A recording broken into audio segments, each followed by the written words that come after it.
Ecuador toma su nombre porque por aquí pasa la línea ecuatorial, la línea del Ecuador.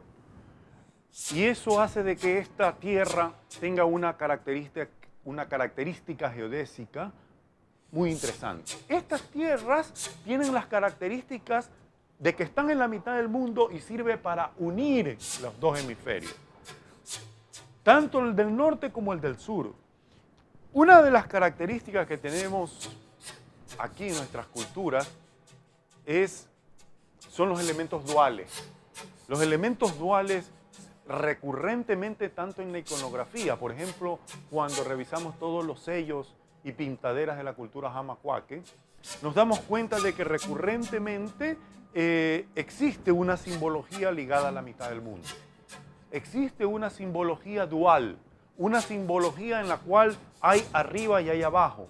Inclusive encontramos sellos y pintaderas en donde se ven personas en medio de una línea, unos hacia arriba y otros hacia abajo, en forma invertida.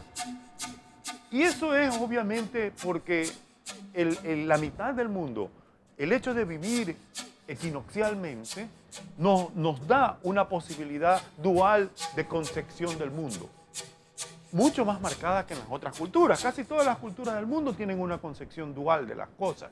La diferencia es que acá en Ecuador eso se hace mucho más marcado, a tal punto de que los mismos instrumentos musicales son duales intencionalmente para complementarse entre sí.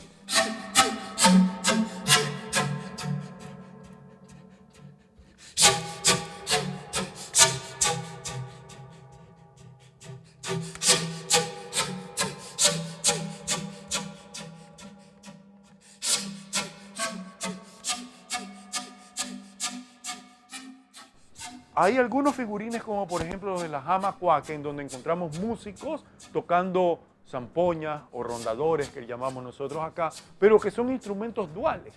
Es decir, son instrumentos en donde tienen una parte izquierda y una parte derecha caídas hacia abajo.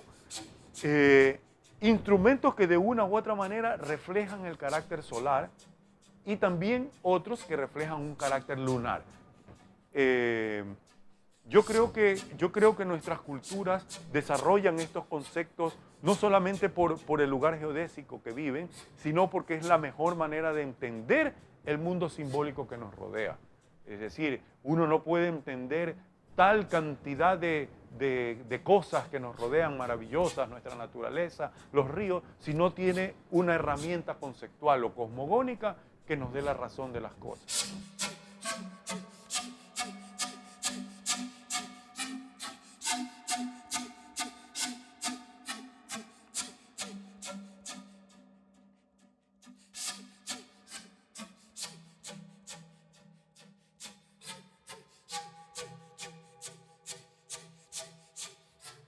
Y luego nos damos cuenta de que los instrumentos musicales también cambian su patrón.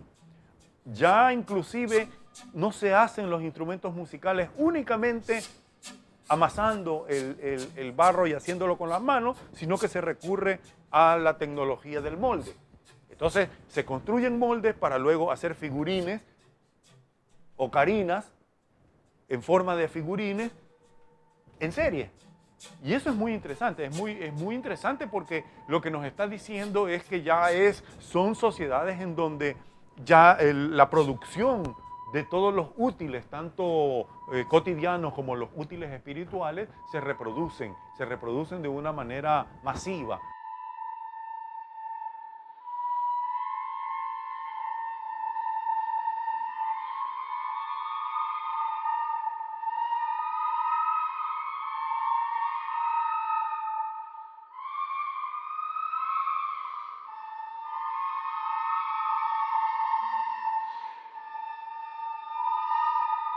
Nosotros vemos, por ejemplo, estas mismas figurines silbatos duales, en donde, a pesar de que es una sola pieza, en el interior de la pieza tenemos dos pitos. Que ahí viene otra cosa muy importante. Estos dos pitos, al sonar los dos a la vez, no producen un unísono. Produce una variación o una desviación intencional. que hace posible lo que se llama batimentos.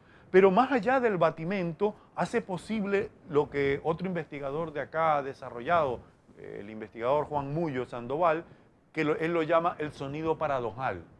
El sonido paradojal que se produce cuando dos instrumentos tocan a la vez e intencionalmente se desajusta la tonalidad de uno para crear un sonido diferencial que llaman los contemporáneos, es decir, la diferencia de frecuencias entre el uno y el otro genera otro sonido. Y eso es muy común encontrarlos acá en nuestros instrumentos musicales y en los figurines que representan a los músicos.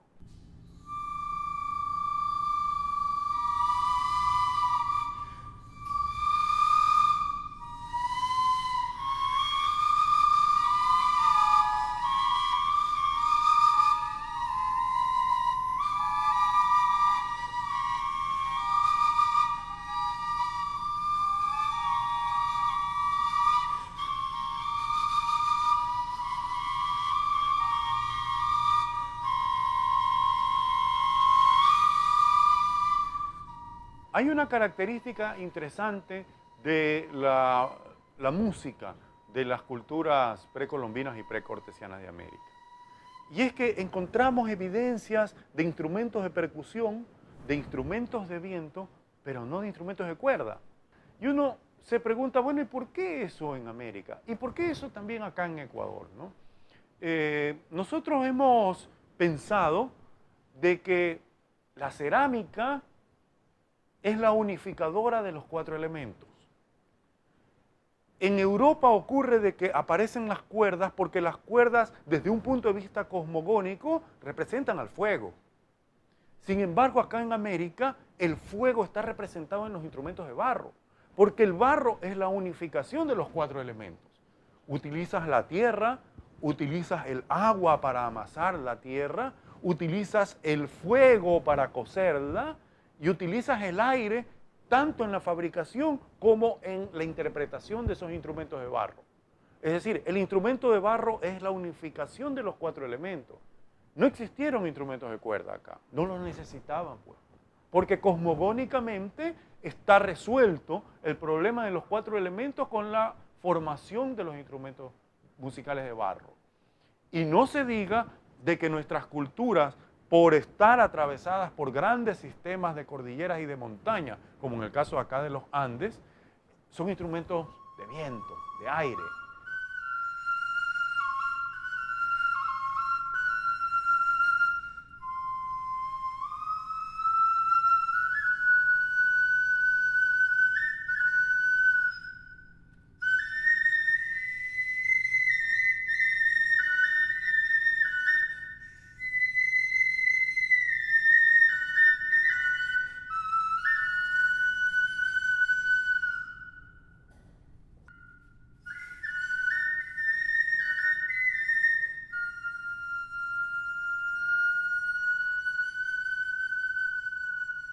Nosotros tenemos aquí tal cantidad de piezas arqueológicas, la mayoría de ellas no completas, la mayoría de ellas fragmentadas. Y así como están fragmentadas estas piezas arqueológicas, también está fragmentada nuestra historia.